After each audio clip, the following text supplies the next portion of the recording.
है अगर गुरुवर का सानिध्य पाना तो विद्यासागर.गुरु पर जरूर आना। ओम नमः सिद्धेभ्यः। ओम नमः सिद्धेभ्यः।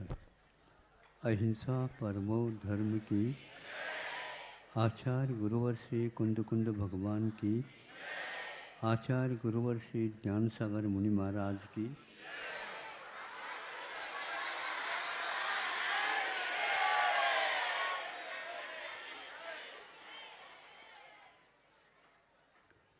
कल का विषय तो आपको स्मरण में तो होगा ही, नहीं भी वो तो हो तो है ही। आज भी प्रासंगिक समझ करके, क्योंकि आज रविवार है, शिक्षक वर्ग वगैरह भी आ गए होंगे और विशेष रूप से रविवार के दिन न्यायालय भी बंद रहता है।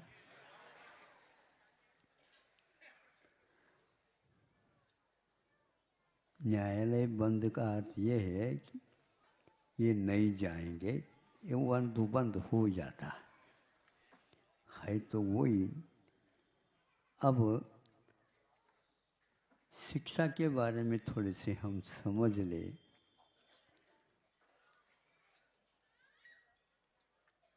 आज शिक्षा की क्या गति या पद्धति है, बहुत महत्वपूर्ण है। इसमें कौन कौन भागीदार है ये कहना तो बहुत कठिन है, लेकिन फिर भी आप लोग समझते होंगे कौन कौन भागीदार है। महाराज भागीदार तो होते नहीं, लेकिन भागीदार होना पड़ता है। ये पड़ता तो है ही, लेकिन उसमें भी आप लोगों का भी हाथ है क्या नहीं, उस पढ़ने में भी सोचना है।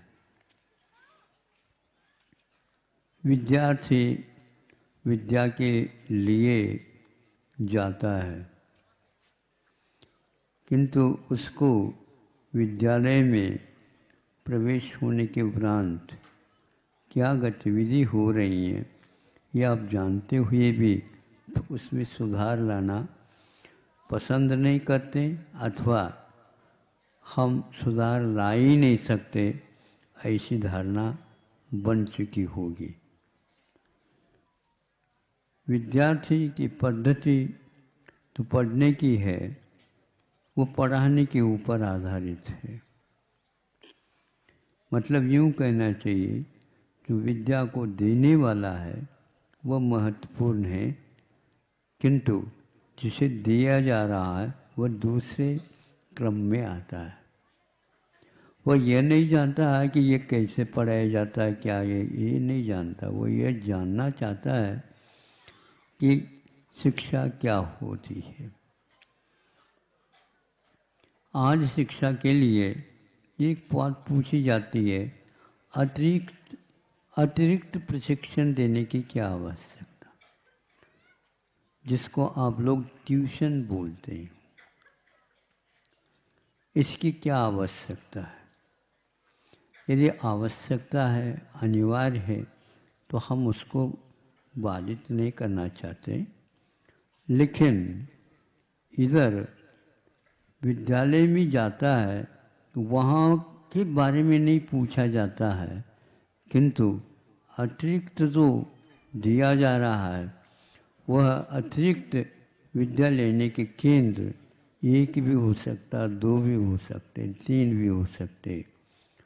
ये सब सुनने के उपरांत मुझे ऐसा लगा ये अतिभार आरोपण चल रहा है माता पिताओं के द्वारा अथवा जो शिक्षक हैं उनके द्वारा। यदि इस प्रकार वह स्थान बने हुए हैं और विद्यालय में भी जाता है केवल हाजिरी के लिए, बाकी सब जितने भी हो उन केंद्रों के माध्यम से आपके, और उसके लिए जो पैसा दिया जाता है, कितना दिया जाता, तो वो अभिभावकों के ऊपर आधारित है। और क्या दिया जा रहा है शिक्षक के बारे में पूछा जाए तो ये योग्य ही लिया जा रहा है जो बाजार का नियम है। बाजार का नियम समझते हो आप? हाँ, वो भी इतना लेता है तो हम कम क्यों लें, क्योंकि हमारे यहाँ अंक ज़्यादा मिल रहे हैं और उसकी प्रतिभा और बढ़ रही है। या आप मान लेते हैं विद्यार्थी तो ये नहीं समझ रहा है, उसके लिए कुछ दिक्कतें हो रही हैं, उसकी प्रतिभा के ऊपर क्या प्रभाव पड़ रहा है ये आपने देख पा रहे हैं। क्योंकि 2-2 3-3 सालों में वह पढ़ कर के आ रहा, हर एक विषय के लिए एक अलग अतिरिक्त विषय प्राध्यापक की नियुक्ति की गई है। क्या यह ठीक है? ये पूछने वाला पूछता है तो अभिभावक कहते हैं हाँ ना, अत्यंत ठीक है। ठीक कहने से तो ठीक हो रहा था, अत्यंत क्यों लगाया? क्योंकि आपने पूछा इसलिए, अत्यंत ये आवश्यक था इसलिए। फिर ऐसी स्थिति में हाजिरी यही ले ले। हाजिरी आता है क्या नहीं इसको तो पूछता ही है अभिभावक, तो यही दे दे। सरकार के सामने यही लोग चले जा कर के कह दें कि हमारे यहाँ इतने अतिरिक्त शिक्षण लेने के लिए बच्चे आते हैं। ये नहीं बताया जाता, किंतु इनके प्रशिक्षण के कारण विद्यालय वाले इसका लाभ उठाते हैं। हमारे यहाँ बच्चे इतने अंक लेने वाले होते हैं। क्या यह सही है? क्योंकि आज रविवार अदालत बंद करके आप आए, क्या ये सही है? गलत है? गलत कह सकेंगे आप?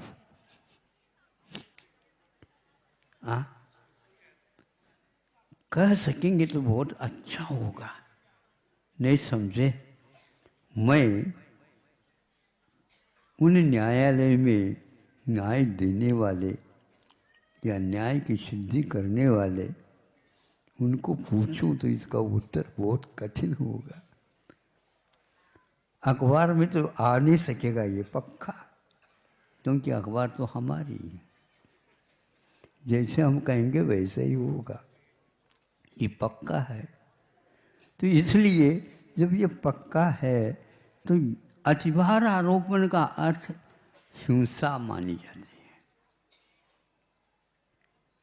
आप अहिंसक की बात करते हो और अपने बच्चों के साथ हिंसा का व्यवहार करते हो। कितनी भी अच्छी चीज़ें आप खिलाओ, उससे उसके वह पीड़ा नहीं मिटने वाली है जितनी कि आप उसके लिए विद्यालय पहुंचा दो या कहीं पहुंचा लो, लेकिन ये की विषय रखो। ये आप शिक्षा दे रहे हैं क्या? शिक्षा में स्पर्धा सिखा रहे हैं। स्पर्धा की पद्धति भारतीय पद्धति नहीं। स्पर्धा होती है किंतु एक कोई पूर्ण हो जाता, 2 के साथ स्पर्धा होती है। विद्या अध्ययन के शुरुआत में स्पर्धा नहीं होती। स्पर्धा के द्वारा अतिरिक्त और कुछ होता है और वह बुद्धि के ऊपर, शरीर के ऊपर, वाणी के ऊपर इत्यादि के ऊपर प्रभाव पड़ता है। यदि उसके मन में या प्रतिभा में हलचली हो रही है, उसमें क्षमता कम है और यदि ज़्यादा बोझ दिया जा रहा है तो यह ठीक है क्या? क्या सरकार इस ओर देख रही है, सोच रही है? एक बात हमने पढ़ी थी कि एक व्यक्ति किशोर अवस्था में है, उसको किसी भी प्रकार से कर्मचारी नहीं बनाया जा सकता, यानी किसी विशेष कार्य के लिए नियुक्ति करके उससे काम लिया नहीं जा सकता। जैसे हथकरघा में मान लो तो वह कम से कम 18 वर्ष का नागरिक हो, फिर बाद में उसको वेतन आदि निर्धारित करके उसके लिए श्रम करने के लिए दिया जाता। उससे पहले यदि होता है तो वो अपराध माना जाता। आप सुन रहे हैं? टू दी पॉइंट, क्योंकि आज तो अदालत बंद है। सुन रहे हैं आप लोग? एक एक बिंदुवार हो तो कह दो, एक एक बिंदुवार। तो अब हम ये पूछना चाहते हैं कि जब वह अपराध है, समय से पूर्व में उसको व्यवसाय के लिए या अर्थोपार्जन के लिए नहीं भेजो। अभी तो उसका समय या तो अध्ययन करने का है अथवा उसका विकास का क्रम है, बुद्धि का, प्रतिभा का, मन का, यूं कह दो, और वचन का और काय का पुष्ट होने योग्य हो गया, फिर बाद में वह चल सकता। किंतु इस विधा के कारण आज पूरा का पूरा जो बालकों का वर्ग है, इसमें त्रासदी का अनुभव कर रहा है। आप इसके बारे में सोचेंगे, इतनी बड़ी हिंसा समाज में यदि हो रही है और उसको अन्याय की कोठी में गिन नहीं रहे हैं, बल्कि न्याय देने वाले भी उस लाइन में, उस पंक्ति में खड़े हैं।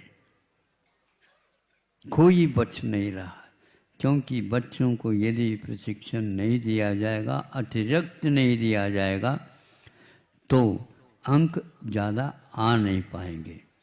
यह परिणाम की पद्धति भी बिल्कुल गलत है। ये कहाँ से उत्पन्न हुई, इसका इतिहास अवश्य होगा, लेकिन मैं ये कहना चाहता हूँ, इस प्रकार अंक को देने की और लेने की पद्धति भारतीय संस्कृति के अनुसार नहीं है। हमें भारतीय संस्कृति के अनुसार जो शिक्षा प्रणाली है, यदि उसको लाना चाहते हो तो सब लोग इस बात को स्वीकार कर लो, हमारे बच्चे के लिए अतिरिक्त क्यों दें हम। पहले यदि कोई अतिरिक्त लेता था, कमज़ोर होगा पढ़ने में, इसलिए अतिरिक्त की बात होती है। अब आज ये होता है कि सबसे ज़्यादा प्रतिभा संपन्न यदि है तो अतिरिक्त रिक्ता तिथि के पीछे अतिरिक्त लगता है।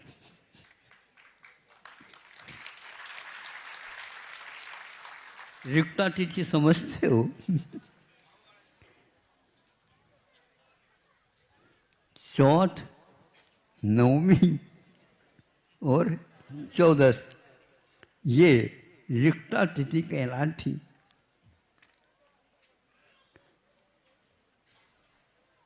लेकिन ये अवश्य है, यदि शनिवार के दिन आ जाए तो यह सर्वार्थ सिद्धि का योग बढ़ जाता है। तो भारतीय संस्कृति के अनुसार यदि ये शिक्षा फिट हो जाए तो सर्वार्थ सिद्धि और सिद्धि और अमृत योग सारे के सारे अच्छाई इसके साथ आ जाएंगे। हमें नंबर ज़्यादा लेने से, अंक ज़्यादा लेने से ही प्रतिभा होती है, ऐसा नहीं। आदि से लेकर के अंत तक पढ़ाने की पद्धति होती थी। यह परख, यह उसकी योग्यता का मूल्यांकन की पद्धति अपने आप में बहुत सुंदर थी। तो आज ये समाप्त हो करके उस स्पर्धा के माध्यम से कर रहे हैं। तो स्पर्धा में बुद्धि की नहीं, किंतु होड़ की, जिसको होड़ बोलते हैं, होड़ में तो हाँफना ही होता है, उसमें दौड़ना नहीं होता। दौड़ने से शारीरिक बल भी होता है और हड्डियाँ मजबूत होती हैं। प्रतिभा भी चूँकि ये एकाग्रता के साथ जाता है, आरोग्य बढ़ जाता है, पाचन शक्ति सुचारू हो जाती है, तो उसका विकास होता है।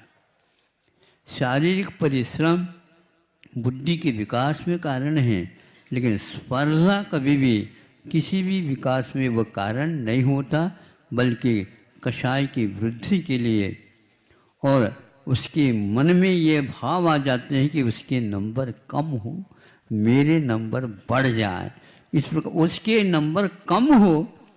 यही भाव भारतीय संस्कृति से विपरीत है। सभी लोग बुद्धि संपन्न हो, सभी समीचीन जानकार से युक्त हो, सभी का जगत कल्याण के बारे में बुद्धि लगे। ये जो बातें जिसको नीति परक पद्धति मानी जाती थी, उसको छुड़ाकर जो विशेष रूप से नीति संपन्न होगा, वह विद्यार्थी सबसे ज़्यादा महत्वपूर्ण माना जाता है। विनय संपन्न होगा, जागृति की ओर होगा, स्वस्थ होगा, स्वाश्रित होगा। ये तो अस्वस्थ से प्रारंभ हो रहे हैं। क्यों हो रहे हैं? तो वह अनियमितता है। पढ़ने की सबसे ज़्यादा अनियमितता आज ज़्यादा हो रही है। बच्चे के लिए कहा जा रहा है यदि 3 घंटे से ज़्यादा यदि वह कंप्यूटर का जो प्रकाश में रहता है तो उसकी आंखें खराब होंगी। पक्की बात है, जन्म से पूर्व में चश्मा लग रहा है?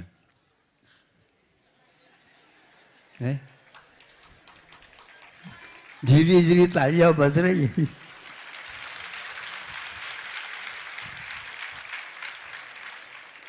जन्म से पहले ही उपनयन। माँ की आँखों के ऊपर यदि उपनयन है तो गर्भस्थ शिशु के ऊपर पहले से आएगा। जो परिणाम है माता पिताओं के, वो सारे के सारे उसमें आएंगे। इसी को तो डॉक्टर लोग भी कहते हैं, वैद्य लोग भी कहते हैं, पैतृक संस्कार हैं। हाँ, बाप दादाओं से चला आ रहा है। हाँ, हो हम कुछ समझ में नहीं आता, सुनने में नहीं आता, अधूरा आता है तो हाउ कह देता हूँ। जब आपको ये हाउ से प्रेम है तो हमें भी हाउ कहे तो क्या बात, योगीन देन है। इसलिए इसको आप अच्छाई के रूप में ले रहे हो, क्या बुराई समझ करके अच्छाई के रूप में ले रहे हो, इसका निर्णय कौन करेगा? इसलिए अतिरिक्त प्रशिक्षण लेने की पद्धति एक प्रकार से शिक्षा के क्षेत्र में एक रोग है। इसका प्रयोग यदि आप चाहते हो तो आप करो, मैं इसका समर्थक नहीं हूँ, क्योंकि इसका परिणाम नियोग रोग है। रोग का अर्थ यह है उसका कोई भी उसकी चिकित्सा नहीं हो सकती, क्योंकि उसका परिणाम ठीक नहीं है। जिसका परिणाम ठीक नहीं है वो शिक्षा पद्धति को छोड़ देना चाहिए। बहुत सारे तरीके विधाएं होती चली जा रही हैं, उसके बारे में कोई भी परीक्षण नहीं, बस विदेश से बस आना चाहिए, वह विशेष देश का ही हो जाएगा। ये सब गलत है। शिक्षा पद्धति आज भारतीय एक भी नहीं रही है, सारे के सारे विदेशी हो चुके हैं। इसी के परिवर्तन के लिए ही आज सोचा जा रहा है, यानी बाहर से जो आया है उसको समाप्त कर दो, अपने आप ही पहली चीज रह जाएगी। ऊपर से यदि मान लो कूड़ा कचरा आया है तो छान लो, अपने आप ही बाहर निकल जाएगा। भी नीचे जो रहेगा वह सब देशी रहेगा। उसके द्वारा आरोग्य, स्वास्थ्य और स्वाश्रित होने की पद्धति वही है जो भारतीय शिक्षा पद्धति मानी जाती है, जिसके द्वारा पराश्रित हो रहा है। उस प्रकार अतिरिक्त यदि आप शिक्षण ले रहे हैं तो अवश्य ही सेंचर के बिना ले रहे हैं, तो उसमें वह कामयाब नहीं होगा। ऐसा संक्षेप से, चूँकि अदालत से भी लोग आए हैं, उनके लिए भी हमने पूछा ये सही है। आप लोग पूछते हैं ना, नहीं नहीं नहीं 3 बार बोलना पड़ेगा। 2 बार बोलोगे तो 2 नहीं का अर्थ हाँ हाँ हाँ सिद्ध होगा। नहीं समझे? 2 जिस निषेध जिस वाक्य में होते हैं वह एक हाँ को बता देता। इसलिए नहीं नहीं नहीं, मन शुद्धि, वचन शुद्धि और हाँ, ये तो आप लोग हाँ जानते हैं, सुन सुन करके प्रार्थ, इसमें कभी भी आप गलत नहीं होंगे।